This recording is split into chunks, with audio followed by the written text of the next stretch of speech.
Welcome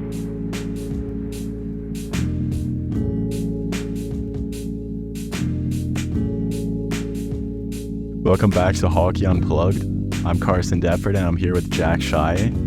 Today we're doing NHL 24, just our initial thoughts, the gameplay, the cover athlete and stuff like that. Another thing I want to mention before we start is just, you might notice here if you're watching on YouTube, we have these new mics. Yeah, so thanks to Beacn, that's where these mics are from. So far, I've really enjoyed them. The quality just overall is really good. They're USB-C, so it's really easy to set them up and plug them into pretty much any computer. And then the software they come with as well is super customizable and so easy to set up with they post YouTube tutorials and stuff like that to just get you started. And once you learn more about it, there's a lot you can do just with the software and the mic. Yeah, for sure. I just want to also just shout them out quickly. Beacn, we'll link them down. We'll link their Instagram, TikToks, and their website down below. And make sure you go check them out. They're actually doing a giveaway right now for like a Beacn mic like this. And then also the Mix Create, which is another feature they gave us. It's pretty much it's really good for if you're streaming, you can change the volume of what you're hearing and your audience, what they're hearing. So it's really good equipment, really high quality. Make sure to go check them out. And I'll give a quick shout out to my buddy who works there, James Collette. He's the one who told us about these mics. So big thanks to him for, being able to just, get us in the know of the Beacn brand. So thanks James, and thanks Beacn. The cover athlete, Makar. I think this was honestly not a huge surprise this year. A lot of people wanted him last year, and the cover we got last year wasn't that great. But no, I don't know if many people were fans of it. But well, I wasn't personally. I know people had some kind of rough feedback for EA about that. But yeah, Makar, I think I like to see him on there. I would have liked to see him on there last year, but I'll let Jack kind of say his thoughts here. All right, so yeah, it's a pretty cool cover. I think it kind of goes back to the original roots of it with some of their older covers. If you go and look at, NHL 17 with Tarasenko or McDavid, it's something a little bit more like that sort of look. It's just one player kind of on the ice doing some, move or whatever, scoring or churning edges, kind of what Makar's doing in his. He's making like a quick, tight turn. So I think it's really cool. I think he's obviously really deserving of being on an NHL cover. Something I wanted to mention, though, is seeing someone like Tkachuk or Eichel would have been really cool on this cover, especially after the monster years that they had and just the way Tkachuk carried the second wildcard Panthers all the way to the Stanley Cup final. And he was crazy the entire run. He had so many overtime winners and stuff like that. I thought it would have been cool to see him maybe doing his sliding celly on his knees, if you remember that one. Mm-hmm. Or even Eichel, like there's so much drama with him in Buffalo before he obviously eventually got traded. I thought it would have been maybe cool to see him, raising the cup or something with his new team, especially after there's so many haters saying like Buffalo easily won that trade. We're not going to talk about that trade right now, but it's just kind of would have been cool to maybe see, Eichel, the cover of him lifting the cup or something like that. But I do think Makar is obviously worthy of being on a cover. I think it just would have made a little bit more sense to maybe have him on the NHL 23 cover after he won the Norris and the Conn Smythe, the Stanley Cup, all those crazy awards. But maybe a year late, but still good he's on the cover for sure. Yeah, definitely. I think they just kind of EA just kind of wanted to catch up in a way, right? Maybe Makar needed to be on there just from the feedback they were getting from fans of the game. And then obviously I think they just maybe knew he deserved the cover at some point and he needed it. Yeah, for sure. I think again, like we said, it's a year late, but at least better late than never, right? Yeah. So the first feature we wanted to talk about here that's new to NHL 24's crossplay. So obviously in NHL 23 is when they first introduced crossplay. It was obviously so Xbox and PS4 players, they could only verse each other though. But now in NHL 24, you can mix and mash and play on the same team as Xbox players if you're a PS4 or vice versa. So it just kind of makes the NHL community a lot more connected rather than, having PS4 players on their server and Xboxes on there. So just kind of connects us a bit, I think. Yeah. I know we have one friend for sure that we might end up hopping on a team with, and Mm-hmm. some World of Chel with him some. But I like the I like the feature a lot. Was excited about it last year when they announced it, and then I was Yeah. disappointed when it was just that half crossplay kind of Yeah. thing. But yeah, I think what you said about bringing the community together, kind of, that's definitely a big thing. I think it'll just make the game, like World of Chel online, all that stuff, just quite a bit better. You're gonna find matches faster. Yeah, exactly. Yeah. Yeah, so it should just kind of make the game overall better, just having, bigger servers and stuff. So it's a really good addition. I'm happy about it. So I think a lot of people are happy about it, especially after last year when they kind of teased us with crossplay. Kind of Yeah. already mentioned that, but at least now, again, better late than never, right? All right. So the exhaust engine. This is kind of more of a something they added for the game to become more realistic, I would say. Mm-hmm. It's a pressure system. So, for example, maybe you're cycling the puck in the opponent's zone for like 5 minutes or whatever. In NHL 23, nothing's going to happen. You could No. take as many shots as you want, like shots from the point, just shots. And it's the same chance of it, like same chances of it going into being saved or whatever, like same Yeah. ratio, I guess. But with the pressure system, it just kind of, well, it's called the exhaust feature, right? The defending team gets exhausted after being like hemmed into their own zone. And I like this feature actually a lot because it kind of gives you more opportunity to just like win the game if you have the skill, right? Mm-hmm. Like the better team is gonna win the game just because of this feature, I think. Yeah, it just kind of makes it so you actually have to be good to win because obviously we experienced it a lot last year when we were playing World of Chel and our kind of game system is hem the other opponent in the zone, and what would happen is we'd lose the puck or something in the corner and these speedy like 5'7", 98 speed players would just come down the wing and score a greasy cross crease tap. And so I think it'll eliminate that a little bit from the game and just, like you said, kind of make it so you need a lot more skill to actually be able to win games opposed to just coming down with your teammate and do cross crease one timers. I actually wonder if it's gonna be harder to score just 2-on-1, like Yeah. even breakaways. I know a lot of people were not a fan of the what was it, close quarters, stuff Yeah. like that this year. But I think that a lot of people were not a fan of that kind of close quarters meta, where you'd have maybe the 5'9" dangler or sniper and just scoring every breakaway, backhand, forehand, or whatever, right? Mm-hmm. So I wonder Yeah, if that's gonna kind of change this year. Maybe the goalie's gonna be a little more skilled when they're not exhausted. yeah, it kind of seems like every year they do that too. They just kind of nerf the cross crease a little bit more every year, it looks like. So they didn't mention it in the trailers or anything, but I'm sure it will be addressed in some way. Something else I want to quickly mention about this new exhaust engine is if you're on the other side and you're getting hemmed in, it's pretty easy to relieve the pressure. You just got to dump the puck out over the blue line, and I think the exhaust engine or whatever just goes back to normal. So it should be like not impossible to get out of that pressure if you are getting hemmed in for quite a while. We'll have to see how it goes. I'm sure they'll fix it a little bit throughout the year if it's not Yeah. working properly, but it's EA as well, so you never know. Yeah.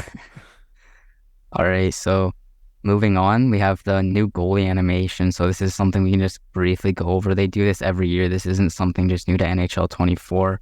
Pretty much every year they do new goalie animations.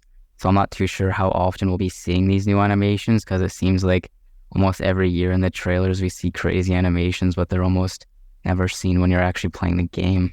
I think depending on how many actual player goalies we play this year, or even just in past years, you might see those crazy goal or save animations, a little bit more than if you're just playing CPU goalies. But Yeah. we'll have to see.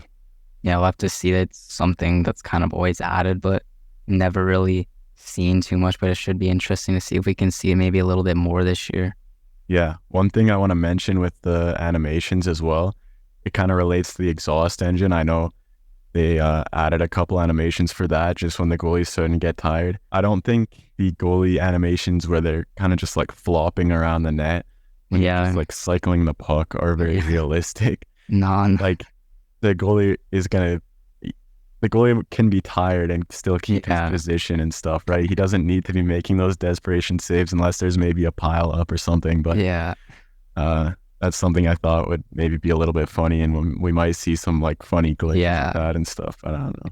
It would be kind of funny if there's some glitches with that, or just kind of seeing like some crazy like goalies like flopping all over the place. But Yeah, yeah.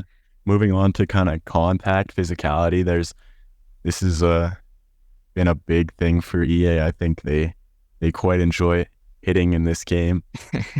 it's So quite a meta, or it has been quite a meta for some years now. yeah, but I think they might be changing that a little bit this year. It's more risky to Hmm. go for a big hit. So first of all, it's a little bit different with the controls.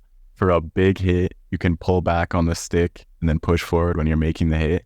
Hmm. And then for a little kind of nudge, you can just flick forward on the stick. And that's a little bit of a nice feature. I think it's more realistic. You can kind of just give Yeah, the player a shove and knock him off the puck. Yeah, I like the risk factor in this. Hitting has kind of been a little bit annoying in yeah, online, especially just in the past like 3 years, maybe. It's kind of become a meta for people. yeah.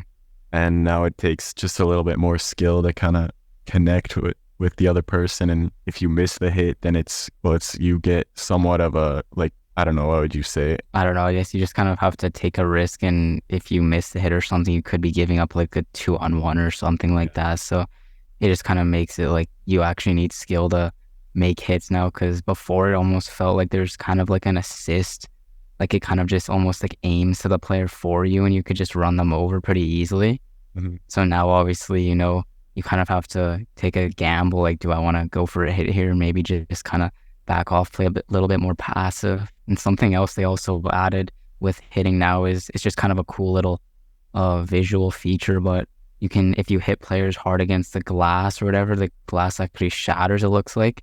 So that's something, it was actually in the older NHL games, I think, but so they've added it back. And then same thing with if you're hitting a player along the benches, you can throw them back into the benches. So it Yeah. should be kind of funny to see things like that. I think just, and maybe it will be a little bit funny. I don't know how common or how often it'll happen, but it'd be pretty funny if it was happening, like once or twice a game. Yeah, I think so. It might get old after a while, especially with the Yeah. bench, but I think the bench, hitting a player into the bench could be a little more rare just because the circumstances you need to connect the hit Yeah. and they need to be beside the bench. But I think the glass shattering will be decently common, honestly, if you're connecting with the other player and it's a big hit just right beside the boards. That happens a lot anyway. So Yeah, for sure.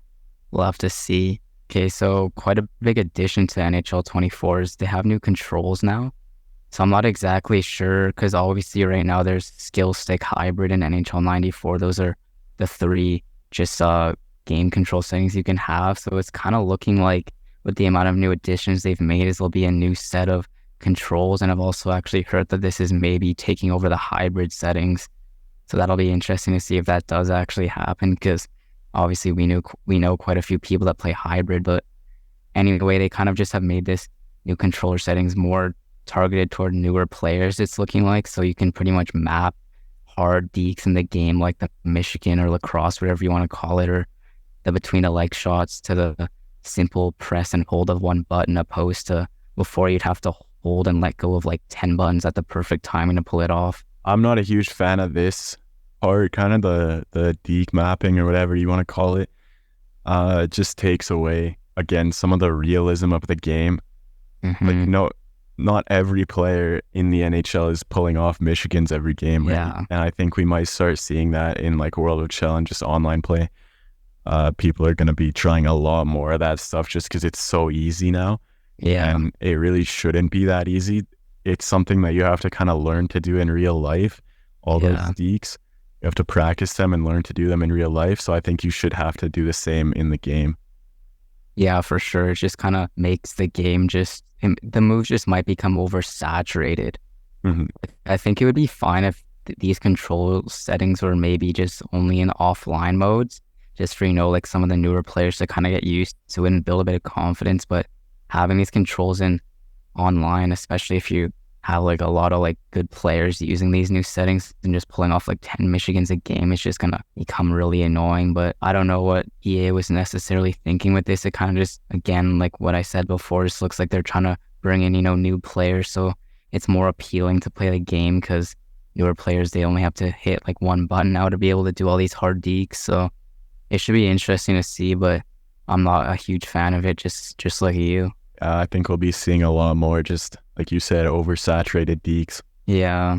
So especially the kind of pro players, I guess you would call them. I guess there is pro Yeah, I NHL think there's, players, but yeah, any like clips and stuff that they're getting right, they're losing a lot of value in this game. Yeah. How easy it's gonna be to pull stuff like that off. So they're gonna have to find a new like flashy thing to do if they want clips or anything like that. So the other new addition they made to the controls is, I don't know what you want to call it, a new pass assist. Pretty much what you can do is map certain buttons on your controller to players on your team. So you can just, how you normally pass, you hold back the right joystick and then press whichever buttons above whatever player you have, and it passes that player, opposed to before you just have to hold down the right trigger to pass and kind of aim with your left joystick to the player. So this just makes it a little bit more simple, I guess you could say.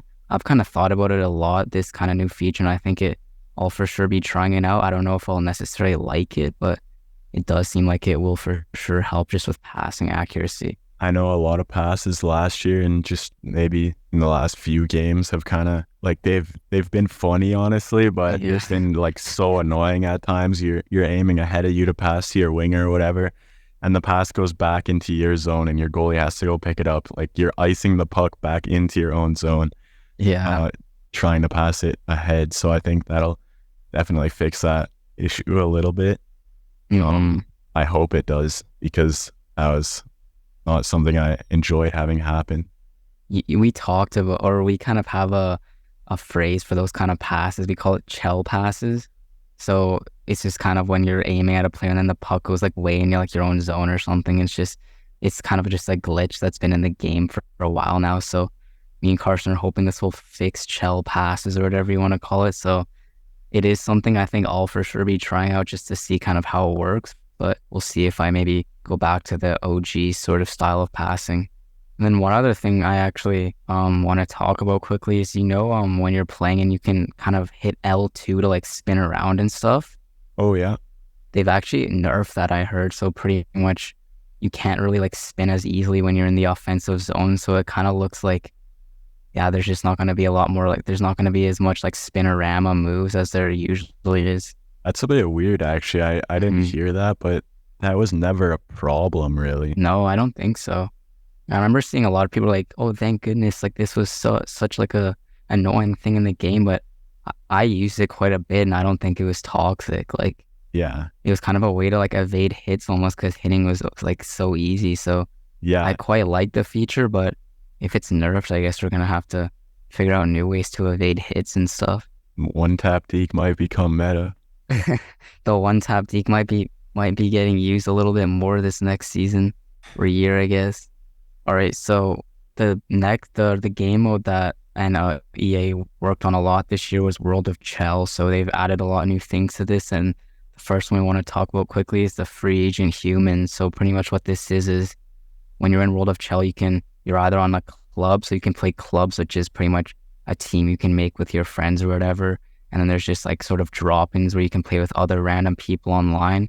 So pretty much what this free agent humans things allows you to do is, if you don't have enough club members to play a full club game, you can get two buddies or whatever, you and one other buddy, and you can get some random guy to come play on your club for a few games. So you're still able to level up and grind your club a bit without having to have all your friends online at the same time.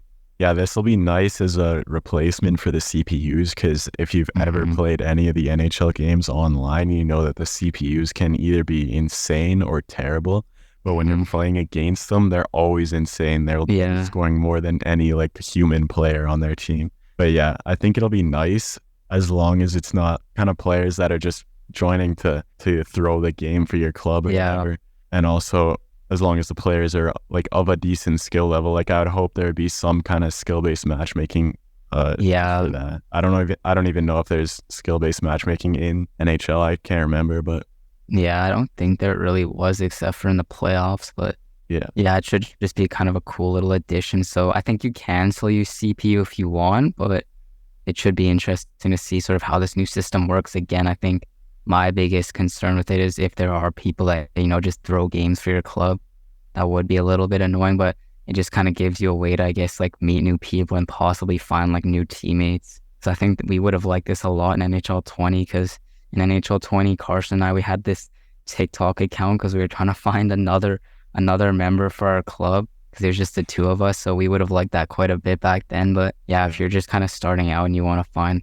So the another thing that has been added to World of Chel is the playoff system. So pretty much what it's going to be like now is almost like real life playoffs. You're going to play like best of seven series.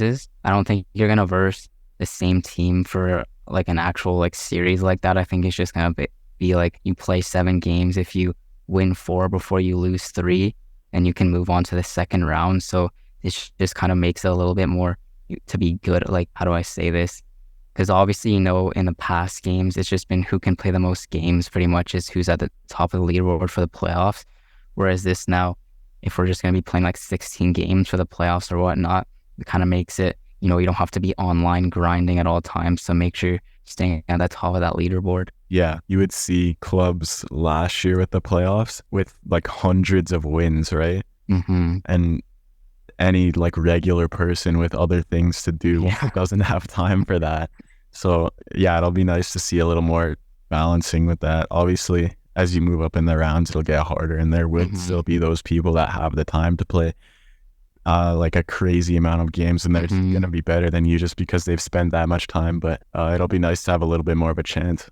Yeah, like we kind of saw before, it was like people at the top of the leaderboard had like 120 wins maybe, but had like 105 losses.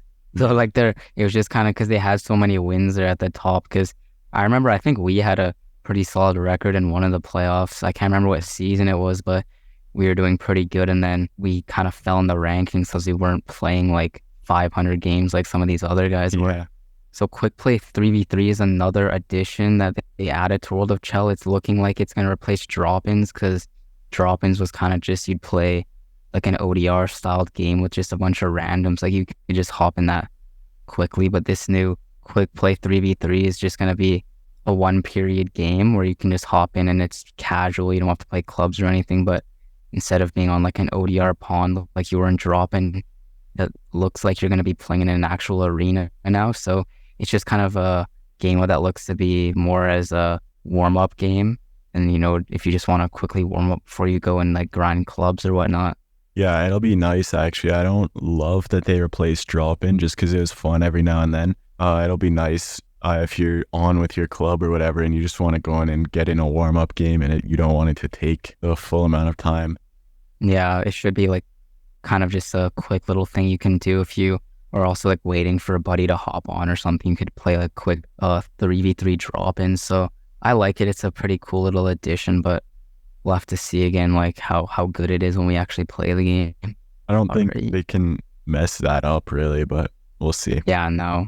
The creation zone is something else that they updated quite a bit this year. So pretty much the section where you customize how your player looks, like all their equipment and all that now is looking to be updated, and it's just going to be a lot easier to navigate like clothes and whatnot, and probably hopefully a lot less laggy. So it's just kind of a little addition, but hopefully it makes it more appealing to actually want to go and change your player. Yeah, I know it was a little bit annoying to go in and customize my player, especially if like my club was there, right, waiting for me to get into a game and I was taking 10 minutes to put like a jersey on because my PS4 is like can't handle the it's about to blow up. Yeah, it might this year, we'll see. But yeah, I think it's just I think it looks a lot cleaner too. Like I saw it in the trailer, it kind of looks a little bit like a Fortnite, like the locker. Like if you know what that looks like, if you play Fortnite, it's kind of just something like that. It should be pretty quick and easy to use. This year, bags are not a thing anymore in World of Chel, and they've replaced those with a few other ways to kind of gain equipment and stuff. One of those ways is a battle pass. I know the first season is going to be free for the battle pass. Shaq told me that. Mm-hmm. But I don't know how it's gonna work in other seasons, if you're gonna have to pay for part of it or if it's gonna Yeah. be something like that. But I guess we'll see. I don't mind this, honestly. I think it's not like 100% necessary. I didn't have a huge problem with bags. I understand that maybe a couple people did and they're complaining about them. It'll definitely be nice to be able to unlock more of the equipment you want rather than just using the equipment you happen to get like from Yeah. bags. Like it's just going to be a lot less random now with what you unlock. Like everyone will kind of unlock the same stuff and then we'll kind of get into the other way how you unlock stuff. But I am interested to see how you're going to necessarily pay for this battle pass because there is a new currency added to World of Chel now. It's like these coins, and I assume you collect them from like winning tournaments and stuff in the game or whatever. So there's going to be that to be able to, hopefully that's how you buy the battle pass, is just if you play and unlock points then you can buy it. But we'll have to see. And I think, like you said, the first season will be free. So because of that, I might try to get Chel right when it gets out so I can get that free season 1 battle pass. Yeah, I think you were saying that might be their kind of marketing strategy for the game, right? Yeah, just a way Just to people. make people want to like get the game right away so they can get that free battle pass. And it's probably gonna work, honestly. Like I would like to get the free battle Yeah, pass. like it's So, looking like it's working on us. So yeah, I'm sure it's working on a lot of other people. Okay, so the last thing or the last new addition to World of Chel is the World of Chel store. So what this looks like is, again, another way that they're replacing bags is, instead of unlocking bags after winning tournaments, you just, from speculation, you'll unlock points, and with those points you'll be able to buy stuff in the World of Chel store. So something again similar to Fortnite. If you've played that before, it's kind of going to be like an item shop.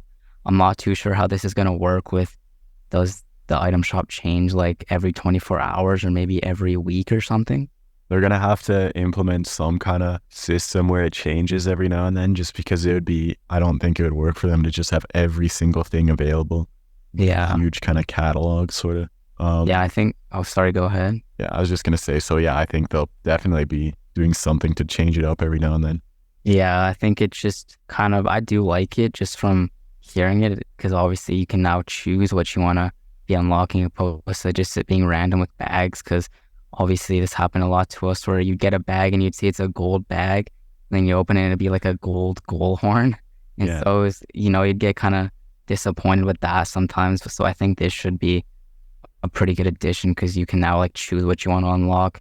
And I also heard, and they said it in the trailer too, a lot of the stuff you unlock, I think through the battle passes as well as this item shop store, it'll carry over to NHL 25 now.